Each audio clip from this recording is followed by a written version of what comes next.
Assalamualaikum warahmatullahi wabarakatuh. Salam bahagia. Di video kali ini saya akan menayangkan tentang pendampingan individu yang kedua oleh pengajar praktik, yaitu tentang visi guru penggerak. Perkenalkan, saya Ruri Septiawati, CGP Angkatan 10 dari Kota Dumai.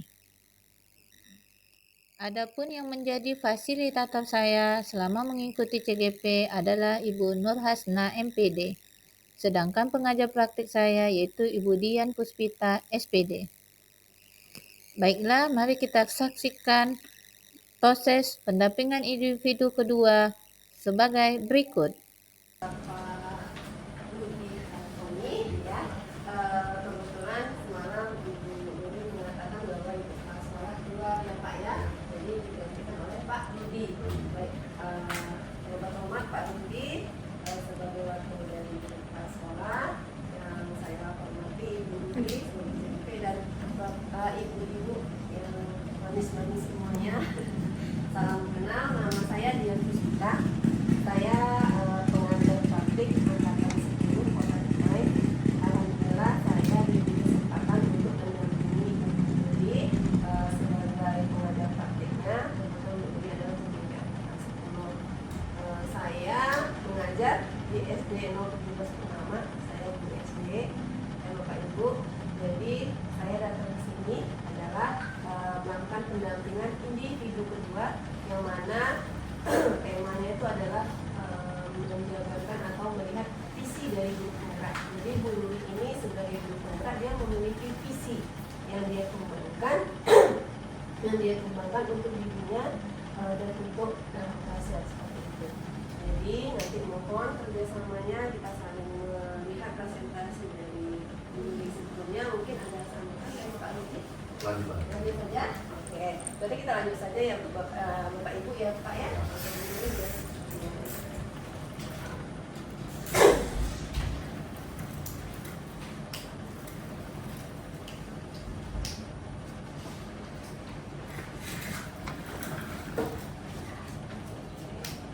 Assalamualaikum warahmatullahi wabarakatuh. Waalaikumsalam warahmatullahi wabarakatuh. Syukur alhamdulillah kita diberi kesehatan dan diberikan kelapangan waktu untuk dapat berkumpul di sini.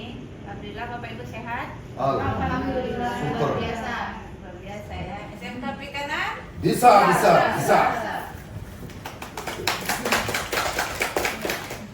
Baik, Bapak Ibu, sesuai dengan pemaparan oleh pengajar praktik saya tadi, Bu Dian. Nah, di sini saya akan memaparkan tentang visi saya sebagai guru penggerak terhadap murid. Ya, jadi di sini saya memiliki fasilitator Ibu Nur Hasna dan Ibu pengajar praktik kita yang sudah hadir, yaitu Ibu Dian Puspita SPD. Baik Bapak Ibu, sebelum kita lanjutkan, kita bikin keyakinan kelas dulu, kesepakatan. Pertama itu mensetting handphone, sepakat ya Bapak Ibu. Yang kedua, santun dan saling menghormati pendapat orang lain. Kemudian aktif dalam berdiskusi. Jadi saya harapkan Bapak Ibu bisa aktif dalam kita berdiskusi hari ini, memberikan saran ataupun kritik, masukan agar lebih baik kita sama-sama ke depannya. Ada yang mau ditambahkan Bapak Ibu? Dari tiga ini sudah cukup, sepakat ya? Nah, kita lanjutkan. Baik, waktu saya sebagai CGP, nama Ruri Septiawati, tentunya tempat tugas di SMK Perikanan Provinsi Riau. Saya mengajar sebagai guru IPAS dan guru produktif NKPI. Saya juga sekarang menjabat sebagai wakil kurikulum, wakil kepala sekolah bidang kurikulum. Motto saya tentunya yaitu belajar sepanjang hayat. Baik, Bapak Ibu, ada yang tahu apa itu visi?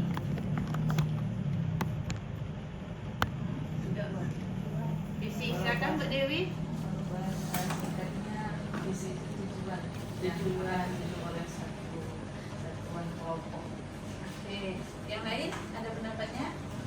Bagaimana Pak Tati nih? Bapak Humas nih penting yang memberikan suara nih. Visi, Pak. Cita-cita masa depan. Itu Iya. visi dia. Ya, tepat sekali jawaban Bu Dewi, apalagi Pak Rudi ya. Jadi benar, visi itu adalah cita-cita atau gambaran masa depan yang diinginkan dan dikejar, baik dari individu ataupun organisasi. Jadi visi itu harus memiliki jangka yang panjang, kurun waktu yang lebih panjang. Apa yang kita inginkan di masa yang lebih panjang, masa depan. Seperti itu ya Pak Rudi ya.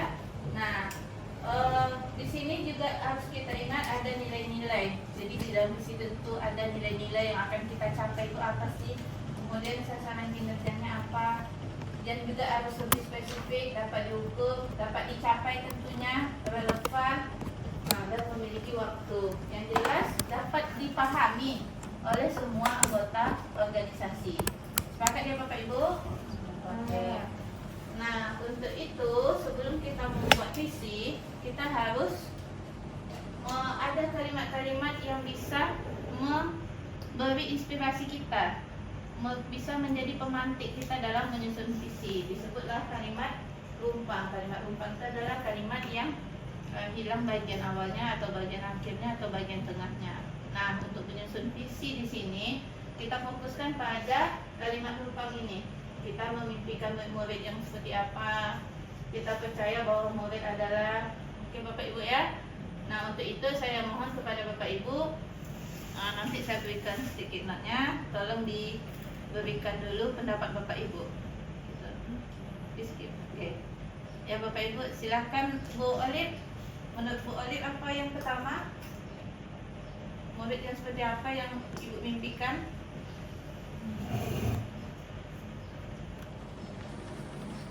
Misi ya, kita Iya. memimpikan Murid yang murid-murid yang mau dan mampu melaksanakan pembelajaran sesuai dengan apa yang sudah disepakati. murid yang mampu melaksanakan pembelajaran sesuai dengan Kesepakatan. kesepakatan. Ya, baik. Kalau Pak Rudi, kita percaya murid kita itu bagaimana Pak Rudi? Kita percaya bahwa murid adalah masa depan kita, sehingga murid ini dengan segala kelebihan dan kekurangan, ini pasti suatu saat dia akan menjadi orang sukses. Iya. Ah, Nah, itu. itu kita catat ya. Jadi Ah. pembelajaran yang disepakati, kemudian memiliki masa depan ya Pak ya, pasti punya masa depan.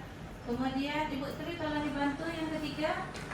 Di sekolah kita mengutamakan apa Bu Di Tri? sekolah kita mengutamakan pertama akhlak ya Bu ya, Iya. akhlak, perilaku dan kebersamaan.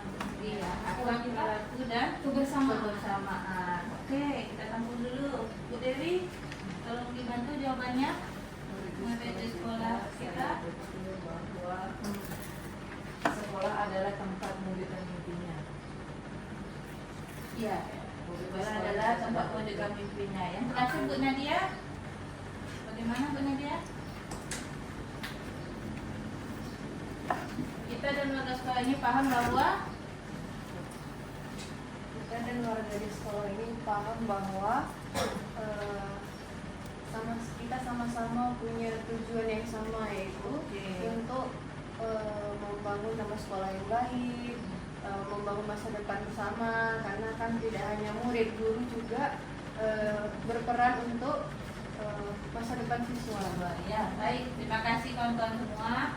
Nah, dari kalimat ini saya pribadi memimpikan murid-murid yang tentu sama seperti Bapak Ibu tadi ya, tentunya santun, berbakat mulia, terampil, inovatif, mandiri, tentunya menjadi pemimpin tadi Pak ya. Wah, untuk masa depannya.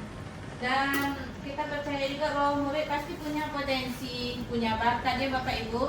Kemudian dia istimewa, memiliki bakat. Dia bukan kertas kosong, tapi dia sudah mempunyai bekal sebelumnya. Kemudian tentunya siswa juga unik. Nah, setiap individu pasti berbeda, punya keunikannya masing-masing. Dan tentunya seperti kita sepakat tadi Pak Budi ya, masa depannya pasti akan cerah. Makanya dia sekolah ya. Nah, kita lanjutkan. Di sekolah kita mengutamakan, seperti yang Bapak Ibu bilang tadi juga, pembelajaran yang berpihak pada murid. Kemudian kita mengutamakan pembentukan karakter ya. Kemudian kita juga mengembangkan potensi murid. Seperti kemarin siswa kita ada yang menang O2SN ya Pak Budi ya, lomba renang juara 2 se-Provinsi Riau. Ya. Nah, itu kita Mengembangkan ya di sekolah kita mengutamakan pengembangan potensi murid. Kemudian ada juga ekskul lain yang ada di sekolah kita. Serta semangat gotong royong, baik gotong royong dalam lingkungan maupun dalam pembelajaran di kelas. Nah, murid di sekolah kita sadar betul bahwa tentunya pertama ibadah dan adab adalah yang utama. Sepakat ya Bapak Ibu? Sepakat. Makanya kita di sekolah ini siswa sholatnya 5 waktu. Nah, tak ada sekolah lain nih Bu yang di rumah. 5 waktu, tepat waktu di awal waktu. ya. Nah, yang kedua, siswa kita harus disiplin dimanapun dan kapanpun. Nah, karena itu kemarin siswa kita terpilih ya Pak Budi sebagai apa namanya Pak Budi untuk menyambut Presiden Jokowi, penyambut ya, nah barisan penyambut Jokowi di lapangan Garuda ketika Hari Pancasila Bu. Kemudian mereka juga bisa menjadi pemimpin di masa depan. Jadi tadi poinnya pembelajaran, ibadah, akhlaknya ya, karakternya, kemudian ada pemimpin di masa depan. Serta penting membahagiakan orang tuanya. Ya, kita sadar anak-anak ini setelah tamat dia mau bekerja di kapal ya Pak Budi, dia mau kerja di tambak, mau segala macam, tentunya dia untuk membahagiakan kedua orang tuanya. Nah, kita warga di sekolah ini, kita sebagai warga sekolah tentunya harus mendukung dan memupuk setiap potensi murid atau tumbuh menjadi individu yang berintegritas. Jadi semua tadi karakter murid yang kita inginkan itu saya masukkan ke dalam integritas. Artinya dia akan terus-menerus melakukan kebaikan dari dalam dirinya. Dan berjiwa Pancasila. Nah, kita tahu dimensi Pancasila ada 6. Nah, kita harapkan dari semua karakter tadi kita rangkum dalam berjiwa Pancasila dan berkontribusi positif bagi masyarakat. Kemudian kita dan warga di sekolah paham bahwa pendidikan yang berkualitas harus menerima, memperhatikan dan menerima keberagaman. Sepakat ya Bapak Ibu tadi bahwa anak itu adalah unik, punya karakternya masing-masing, serta memberikan kesempatan yang sama. Jadi walaupun mungkin kita anggap dia ada yang lebih cepat belajar, ada yang kurang cepat mengerti, tapi kita harus memberikan kesempatan yang sama untuk siswa belajar dan berkembang. Mungkin dia tidak bisa di pelajaran kita, tapi dia bisa di pelajaran yang lain. Atau dia tidak bisa dalam belajar, tapi dia bisa dalam ekstrakurikuler, dalam hal berkegiatan. Seperti itu harus kita perhatikan. Kemudian kita tidak memandang latar belakangnya. Oh, dia sama-sama anak Bengkalis nih, tak boleh. Sama-sama anak Rupat dia Pak Budi, tak boleh kayak gitu. Oke ya Bapak Ibu, kita lanjutkan. Pendidikan yang berkualitas merupakan kunci untuk menciptakan pemimpin masa depan yang berintegritas dan berjiwa Pancasila. Untuk itu saya merancang visi terhadap murid saya, yaitu mewujudkan generasi itu artinya kan murid kita ya Pak Budi ya, yang berintegritas. Jadi poin penting di sini saya ambil berintegritas, berjiwa Pancasila, dan berkontribusi positif bagi masyarakat. Seperti itu visi yang saya rangkum dari pertanyaan-pertanyaan kalimat rumpang tadi. Apakah Bapak Ibu sepakat? Ada yang mau ditanyakan? Setuju. Semangat. Pas ya, langsung pas. Oke Bapak Ibu, nah sekarang kita kaitkan dengan visi sekolah kita. Ini adalah visi sekolah kita, yaitu terwujudnya SMK Perikanan Provinsi Riau yang berkualitas, profesional, dan menghasilkan peserta didik berakhlak mulia, berilmu, terampil, dan mengelola dan mengembangkan potensi kelautan, perikanan, dan ramah lingkungan. Nah, di visi sekolah kita tentunya harus disebutkan karena kita memang sekolah perikanan yang tidak ada jurusan lain, ya murni kita jurusan perikanan. Dan saya rasa memang poin pentingnya harus ada ini ya, mengembangkan potensi kelautan, perikanan, dan ramah lingkungan. Karena dasar kita di laut itu adalah ilmu, kemudian dasar kita dalam pengolahan itu ada HACCP ya Pak Budi, kemudian ada untuk budidaya itu budidaya bertanggung jawab Pak Budi. Iya. Nah, BBIB ya. Iya, CPBIB. Nah, seperti itu. Nah, Bapak Ibu, dari visi saya tadi dengan visi sekolah ini Menurut Bapak Ibu, apakah sudah selaras sesuai? Mohon pendapatnya Bu Nurul. Baik Bapak Ibu, tadi Bu Ruri sudah menjelaskan visinya, yaitu mewujudkan generasi yang berintegritas, berjiwa Pancasila dan berkontribusi positif bagi masyarakat. Ini adalah visi yang Ibu Ruri buat sebagai CGP, Calon Guru Penggerak. Nah, visi sekolah sini minta maaf nih Bapak Ibu, saya tanya, visinya sudah yang baru, perbaru atau yang lama maksud saya? Kan Baru. sekarang baru ya Pak ya, berarti udah KWSP ya, sudah selesai KWSP ya. Berarti oke ini, karena kan kalau nggak salah sekarang ada perubahan visi misi sekolah. Ini kalau nggak salah tahun ini ya Pak, itu karena di SD sekolah saya ya itu ada perubahan visi misi sekolah di tahun ini. Dia kan per 5 tahun kalau nggak salah. Ya benar nggak Bu? Atau Iya, beda jadi ya? Untuk tahun pembelajaran besok kemarin memang Ibu Telsek kemungkinan nanti akan kita revisi, tapi kita belum sampai ke tahap pembukaan. Jadi Masih pakai yang itu, berarti masih ini masih oke ya. Misalnya gitu, takutnya nanti ternyata ada visi yang baru, nggak sama visi guru ini, takutnya nanti malah berseberangan. Maka saya nanya ini visinya berarti sudah KOSP, berdasarkan KOSP sekolah seperti itu. Nah, coba Bapak Ibu lihat, saya minta tolong visi yang Bu Nuri buat dalam visi sekolah, apakah sudah ada keselarasan atau kaitannya?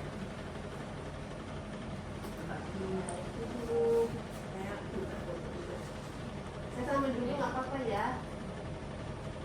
Bapak Ibu di sini apakah sudah selaras? Selaras. Menurut Bapak Mungkin Ibu, bertentangan atau ada yang mau mengajukan pertanyaan, memberikan kritikan, masukan? Menurut saya ini belum. Nggak apa-apa, kita sama-sama aja. Ini bukan mengkritisi visi sekolah, tapi yang kita kritisi adalah visinya Bu Nuri, bukan visi sekolah. Visi sekolah ini udah aman, ya nggak usah dikritis lagi. Yang sekarang mau kita kritis adalah visi yang dibuat oleh Bu Nuri. Menurut Bapak Ibu sebagai warga sekolah SMK Perikanan Provinsi Riau, menurut Bapak Ibu apakah visi yang dibuat Bu Nuri sudah selaras dengan visi yang ada di sekolah kita nanti? Ya, boleh. Menurut saya sudah selaras. Gimana selarasnya? Dari visi Bu Nuri kan ditunjukkan mewujudkan generasi yang berintegritas. Nah, berintegritas di sini ada hubungannya dengan visi sekolah, yaitu terwujudnya SMK Perikanan Provinsi Riau yang berkualitas profesional. Jadi berintegritas tadi kan ada beberapa aspek yang dirangkum Bu Nuri sehingga dikatakan berintegritas. Nah, itu juga sama halnya dengan visi sekolah, yaitu berkualitas profesional.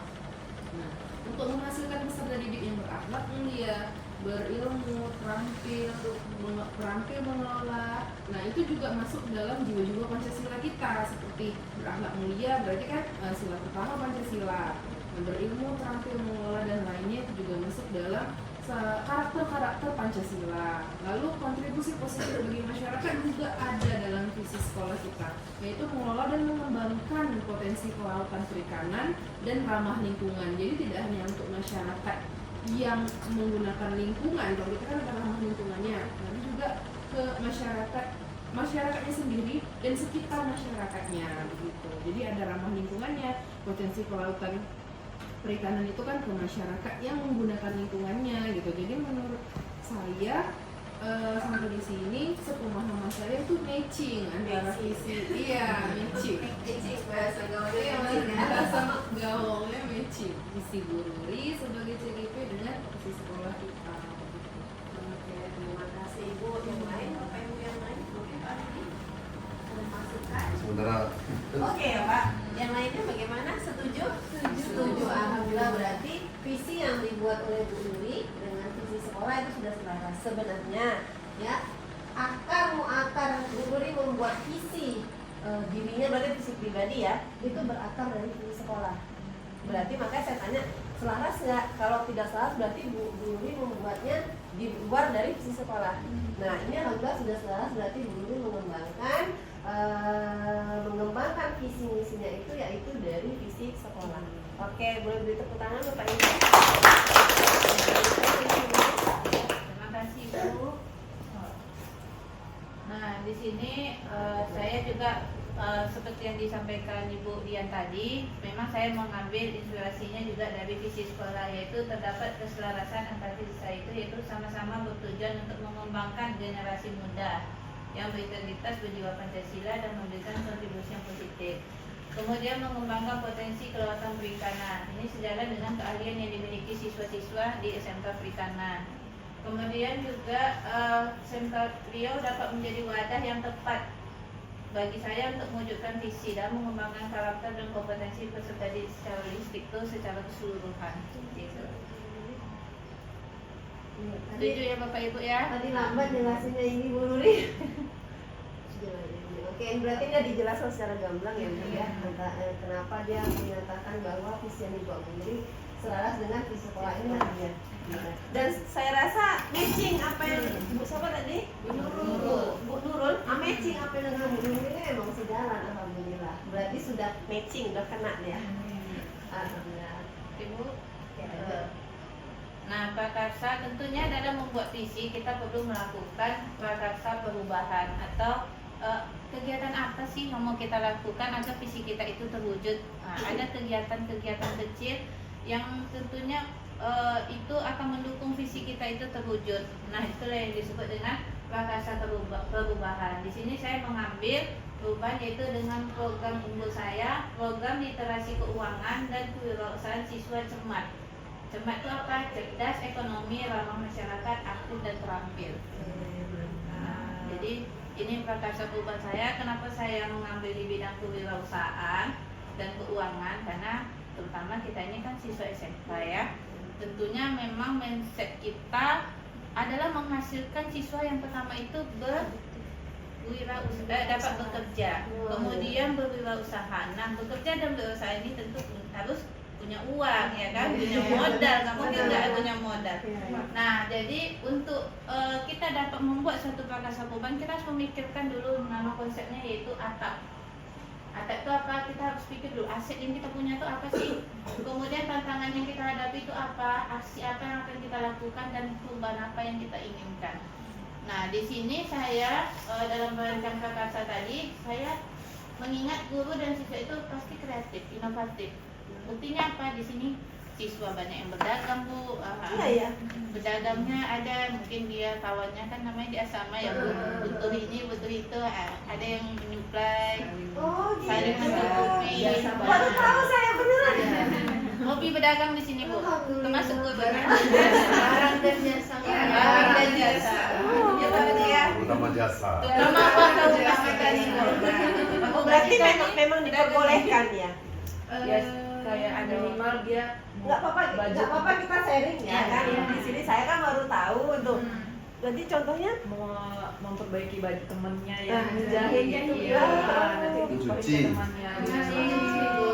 kalau jual-jualan barang, bisa barang. Ada titip Bu, biasanya titip. Nanti temannya minta tolong orang tuanya paketkan ke sini, nanti teman-temannya langsung ambil. Oh, Jadi reseller, reseller.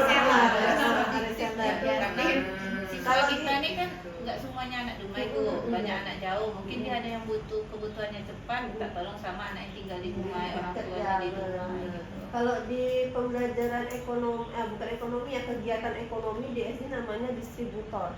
Iya betul. Ya kan, ya kan. Kalau di SMK mungkin reseller ya. Kalau di tempat kami SD itu namanya distributor. Nah, kita juga ada kewirausahaan juga di sini Bu. Pertama untuk bidang budidaya ya Pak Baju, Pak Baju kebetulan guru produktif budidaya juga, itu ikan kalau udah panen pasti Dijual. dijual. Harus dijual. Harus Harus memberikan dijual. modal. Udang ada? Ikan. Ikan. Banyaknya ikan. Oh, banyak Karena air tawar Bu. Nah, ada juga kita jurusan pengolahan. Nah, itu produk-produknya malah sudah bersertifikat halal sama BPOM. Sehingga sudah punya izin edar. Nah, kalau kita sudah punya aset itu tentu kita harus berjualan. Iya. Ya, boleh pesan Bu? Ntar kapan-kapan pengennya saya pesan. Cuma memang sekarang belum bisa kita sajikan siswa ujian, jadi kita memang nggak produksi. Kalau sudah menjelang ujian itu kita hentikan produksi. Makanya kita belum bisa menyajikan. Mungkin nanti Ibu datang kembali bisa di sini. Berarti karena SMK aja. Oh gitu. Karena mau libur. SMK tuh berarti tuh dia kan sebenarnya kan anak ini selama SMA tuh bisa dia untuk bekerja gitu ya. Nah, beda sama SMA ya. Beda Jadi sama SMA. bekerja, utamanya harus bekerja, harus bisa langsung bekerja, kemudian atau dia memiliki usaha, berwirausaha, dan yang terakhir barulah melanjutkan pendidikan. Jadi bukan kita mendorong siswa kita SMK kamu harus lanjut kuliah semua, enggak. Tapi diutamakan tamat dari sini mereka bisa langsung terpakai di dunia usaha industri seperti itu. Makanya ini yang mendorong saya berpikir itu aset. Aset, iya aset beneran Nah, aset. jadi suka berdagang ini saya utamakan, Bu. Bener. Maksud ini banyak pedagang kami.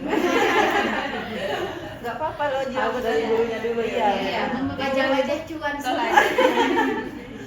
Teladan, oke. Nah, tantangannya tentu siswa kurang mampu mengelola keuangannya dengan baik. Kenapa saya mengatakan di sini kurang mampu? Ya, karena mereka tahunya kurang aja. Setiap sebentar saya lihat tolong Bu wali kelas, teleponkan orang tua saya, jajannya kurang, jajannya ini ya kan. Jadi hasil pedagang mereka kemana gitu kan. Itu di situ saya lihat tantangannya bahwa siswa ini harus lebih bisa mengelola keuangan tentunya. Berarti dia sebenarnya dia sebenarnya berjualan, cuman keuntungannya entah kemana. Besar pasak daripada dia. Iya. Satu lagi Bu, anak asrama kan namanya asrama ya Bu. Iya. Makannya udah diatur waktunya, porsinya. Nah itu tengah malam lapar ya saya Bu. Boleh kopi ya kan. Banyak lah stok konsumsinya ya Pak Budi ya. Rasa atau Stok. tumbuhan? Rasa Iya, bertumbuhan. beneran. Jadi aksinya adalah saya akan mengedukasi siswa mengenai pentingnya etika bisnis dan tanggung jawab sosial dalam dunia kewirausahaan.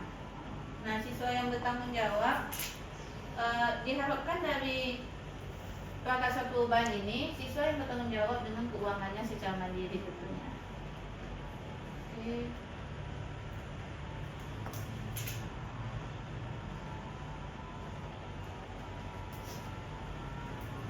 Nah, untuk mewujudkan Prakarsa Perubahan tadi ada namanya kita memakai salah satu modelnya itu tahapan bagja. Ya, jadi tahapan bagja. Bagja itu terdiri dari akronim ya, dari buat pertanyaan, B itu buat pertanyaan, A itu ambil pelajaran, G itu gali mimpi, J itu dapatkan rencana, A atur eksekusi. Jadi kalau bahasa kerennya, bahasa asingnya inquiry appreciative. Bahasa Indonesianya bagja. Bagja itu dari bahasa apa dulu nih? Sunda. Sunda yang artinya bahagia. Artinya bahagia. Ya. Ini kalau di guru penggerak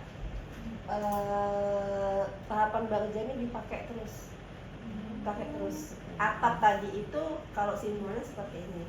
Kalau bagja itu B. Dan guru penggerak itu ada B kecil ya? B kecil. Nah, bagja ini dipakai terus itu makanya bisa dikembangkan di sekolah. Nanti Bapak Ibu boleh nanya sama Bu Uli tahapan bagja seperti apa. Bagja apa seperti apa? Karena Bu Uli udah belajar ya. Ya, jadi dalam kita melakukan sesuatu, kita harus melihat dulu aset apa sih yang bisa kita gerakkan. Itulah tadi atap, aset, aksi, tantangan, perubahan yang kita inginkan itu kita lihat dulu. Dari situ kita akan berpola mana sih kegiatan yang akan kita lakukan untuk mencapai perubahan tadi. Nah inilah dia rumusnya itu bagja. B buat pertanyaan utama digunakan sebagai penentu arah perubahan apa yang diinginkan. Tentunya harus ada dulu. Misalnya saya ingin diet, kan nggak mungkin ujuk-ujuk saya nggak makan-makan kan nggak gitu ya Bapak Ibu. Nah di situ dalam pembelajaran di sekolah saya rasa bisa kita adaptasi. Nah, kita maunya tadi apa siswanya? Integritas misalnya, berjiwa Pancasila. Nah ketika saya ambil tadi siswanya maunya cermat, cerdas, ekonomi, masyarakat, adil dan terampil, ya kan? Nah, saya inginnya anak-anak itu cermat. Nah, untuk mewujudkan siswa yang cermat itu, tentu saya harus ambil pelajaran dulu. Di mana sih yang bisa menerapkan cermat itu? Siapa sih yang sudah sukses menerapkan cermat? Jadi kalau ke diet tadi kita balik, tentu cari dulu. Oh, Pak Budi ini sukses diet. Udah agak susah. Nah, tentu kita harus ambil pelajaran dari Pak Budi seperti itu kan? Oh iya ya, sampun. Gitu. Apa kita ya Pak Budi? Nah seperti itu. Jadi kita setelah kita bikin pertanyaan apa yang mau kita untuk mencapai perubahan kita, tentu kita harus ambil pelajaran dulu. Nah setelah kita ambil pelajaran baru kita buat mimpi kita seperti apa. Oh saya ingin turunkan berat badan sampai 50 kilo misalnya. Jangan, Iya saya kan? 50 nih. Nah, kalau di pembelajaran tentunya tadi cermat kan bagaimana setelah anak memiliki karakter cermat tadi, apa yang dia menjadi orang yang bagaimana? Itulah mimpi kita apa? Di situ kita harus membuat mimpi yang besar, ya Bapak Ibu. Nah, setelah kita tahu bagaimana murid yang akan kita bentuk, tentu kita jabarkan rencananya. Nah, seperti dia tadi kita udah dapat pelajaran, sudah nih targetnya sudah ada. Tentu kita rencananya apa? Gak mungkin kan, makan tetap, makan nasi tetap, Hindari untuk gorengan. Nah, hindari gorengan. Nah, kan harusnya gitu ya. Iya, iya. Nah, seperti itu. Nah, setelah kita tahu rencana yang akan kita lakukan, tentu kita atur eksekusi. Kapan mau dilakukan? Mulai kapan? Kemudian siapa yang bisa mengingatkan kita? Pada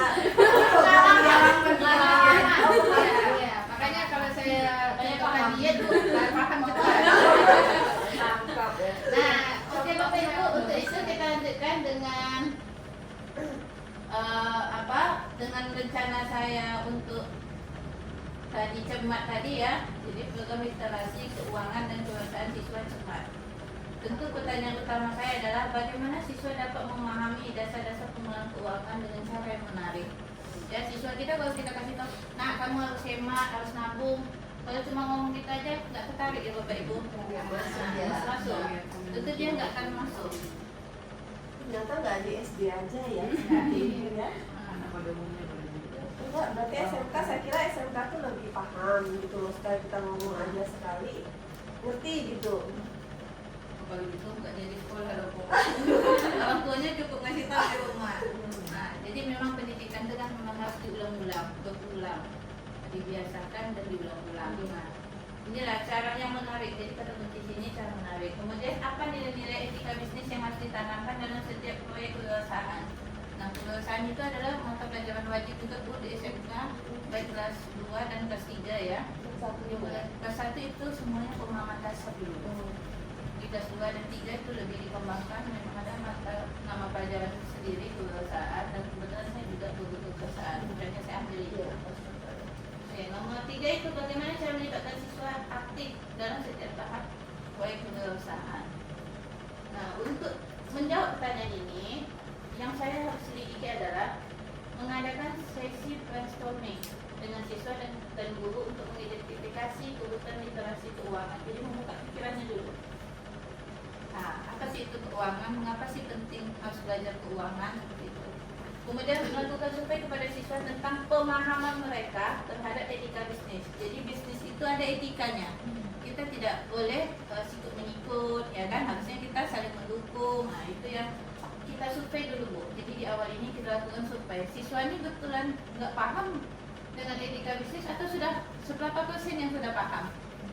Nah, dari itu juga kita harus membentuk kelompok diskusi untuk merancang proyek kewirausahaan. Jadi ini mohon maaf Ibu Dian, saya mengabaikan misalnya koordinasi ke pas sekolah dulu, itu wajib ya. Jadi tidak saya tuliskan untuk mempersingkat presentasi, saya langsung ke intinya gitu.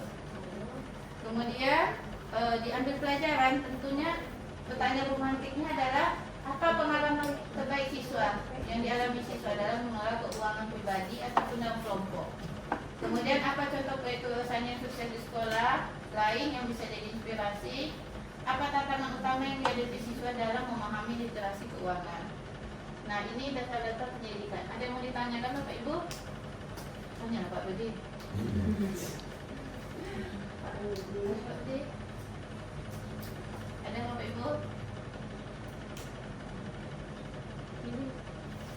Mungkin masih bingung. Iya. Ya bagja itu apa seperti itu kan? Bagian tadi, paham ya Bapak Ibu konsep diet tadi? Nah, ingat konsep diet tadi ya. Saya ingin diet. Nah, Jadi ini yang dikembangkan sama Budi kan ngambil program nih. Nah, saya mungkin melihat ambil program itu adalah cermat, nama programnya itu cerdas ekonomi ramah masyarakat aktif dan aktif. Itu akronim karena memang ada seperti itu. Nah, kenapa ini diambil? Dia membuat program ini mau diterapkan di ini hanya kelas kelas 3 aja berarti. Nah, mau diterapkan di siswanya. Satu kelas berarti. Utamanya saya akan role modelnya di satu kelas ini. Satu kelas, berarti mau diterapkannya seperti itu dengan tahapan yang pertama tadi dia sebelum membuat program ini pakai model atap yang tadi yang boleh di atap. Habis itu dia untuk merencanakan itu dia pakai program Bagja. Bagja itu lah alurnya dia seperti itu. Jadi dari yang program program literasi keuangan dan kewirausahaan siswa, akronimnya itu cermat, ya kan? Cuma dia lebih ke program yang keuangan sama kewirausahaan mau dikembangkan seperti itu, Bapak Ibu.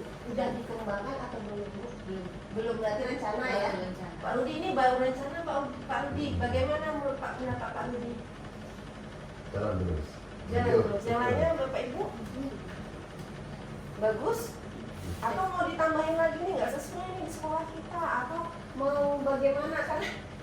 Boleh kasih pendapatnya, nggak usah takut sama Bu Rudi. Takutnya sampai dulu. Ya ini kan satu program nih Pak Rudi, ceritanya Bu Rudi ini mau menerapkan program ini di satu kelas seperti itu. Nah, menurut Bapak bagaimana program ini? Menurut Bapak bagaimana? Bagus Bu. Bagus ya. Lanjut. Ntar belum ada kenal. Lanjut Bu Rudi. Berarti sudah dapat lampu hijau. Alhamdulillah ya Bu.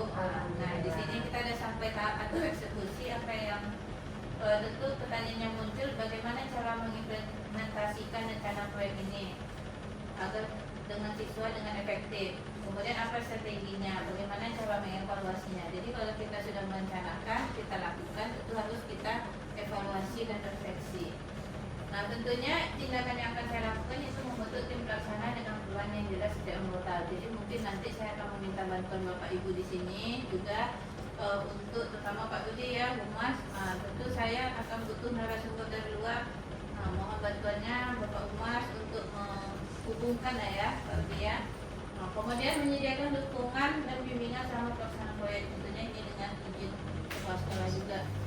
Kemudian mengadakan evaluasi berkala untuk mengukur kemajuan dan melakukan penyesuaian jika diperlukan. Ya, jadi memang saya skalanya masih skop kecil Bu, masih saya cobakan dulu di kelas, nanti ketika berhasil rencana saya baru kita bagi praktik baiknya. Nah saya harapkan dari visi saya tadi yaitu membentuk murid yang berintegritas, berjiwa Pancasila dan berdampak positif bagi masyarakat, tentunya dapat menginspirasi bagi generasi muda. Jadi diharapkan jika visi ini terwujud, siswa kita dapat menjadi sosok-sosok teladan bagi generasi muda yang lainnya dan dapat memotivasi siswa kita menjadi pribadi yang berintegritas, berkontribusi positif bagi masyarakat. Kemudian perbaikan kualitas pendidikan, tentunya visi tadi untuk memperbaiki kualitas pendidikan. Kalau siswa sudah punya integritas, punya berjiwa Pancasila 6 dimensi, tentunya otomatis akan memberikan perbaikan dalam pendidikan lebih lanjut. Adik kelasnya akan meniru, oh kakak kelas tuh begini, mereka sukses, mereka begini. Nah, tentu memotivasi untuk siswa-siswa di kelas yang setelahnya. Nah, diharapkan juga ketika mereka tamat bisa menjadi agen perubahan sosial. Termasuk saya sebagai guru penggerak, jika berhasil dalam melakukan praktik baik ini, mudah-mudahan bisa menjadi perubahan sosial. Tentunya butuh dukungan dari Bapak Ibu semua. Ada yang mau ditanyakan? Mantap. Nah, baiklah Bapak Ibu, dari pertemuan kita hari ini saya dapat menyimpulkan visi saya sebagai guru penggerak telah sejalan dengan visi sekolah. Sepakat ya? Sepakat. Itu menghasilkan peserta didik yang berintegritas, berjiwa Pancasila dan dapat berkontribusi positif bagi masyarakat. Nah, bagaimana mengimplementasikan visi? Saya akan terus mengupayakan implementasi visi melalui program-program yang sesuai juga dengan nanti misi sekolah tentunya. Untuk memperkuat karakter, keterampilan dan kepedulian sosial serta didik. Harapannya adalah dengan kerja keras dan kerjasama kita semua, tentunya saya berharap dapat mewujudkan generasi penerus yang membawa perubahan positif bagi bangsa dan negara. Baik, terima kasih Bapak Ibu. Demikian yang dapat saya sampaikan. Apakah ada masukan, kritikan, saran? Ada lagi Bapak Ibu masukannya, kritikannya? Pak mungkin luar biasa sekali untuk visi yang disampaikan oleh Ibu Uli Santiwati, sangat luar biasa sinkron juga dengan visi sekolah, di mana memang visinya itu adalah berintegritas, berjiwa Pancasila, dan kontribusi positif bagi masyarakat. Itu adalah tujuan bagaimana anak-anak kita ke depannya. Nah, harapannya mungkin supaya pelaksanaan ini bisa berjalan dengan lancar dengan menggunakan berbagai macam teknik. Tadi ada atap, bagja, luar biasa ya. Nah, untuk bisa mencapai yang cermat itu tadi, ya, insya Allah ini bisa berjalan dengan lancar dan menjadikan perubahan besar untuk sekolah kita. Luar biasa. Oke. Oke, udah boleh. Baik Bapak Ibu, terima kasih. Tadi seperti bukan presentasi, kita sering diskusi sharing ya. Karena kalau presentasi aja, ya Pak Rudi, saya minta izin tadi mungkin agak nyelip-nyelip karena saya lebih suka yang kayak sharing seperti ini. Kalau presentasi kayaknya kita menghakimi Nuri nih, menjadi, ya kan, menjadi role model, bisa ikut ambil juga. Ini salah satu tugas CGP Nuri. CGP itu sebenarnya asik karena banyak materi-materi baru yang kita dapat. Nanti Bapak Ibu boleh belajar dari guru apa itu, bagaimana alur atap, bagaimana alur belajar, boleh belajar dari guru. Besar harapan saya semoga Bapak Ibu semua dapat mendukung program yang dibuat oleh Bu Nuri. Jangan pandang dia sebagai CGP, pandang dia adalah sebagai guru di sekolah ini. Terima kasih telah menyaksikan video ini. Mohon kritik dan sarannya. Sampai jumpa di video selanjutnya. Salam bahagia. Assalamualaikum warahmatullahi wabarakatuh.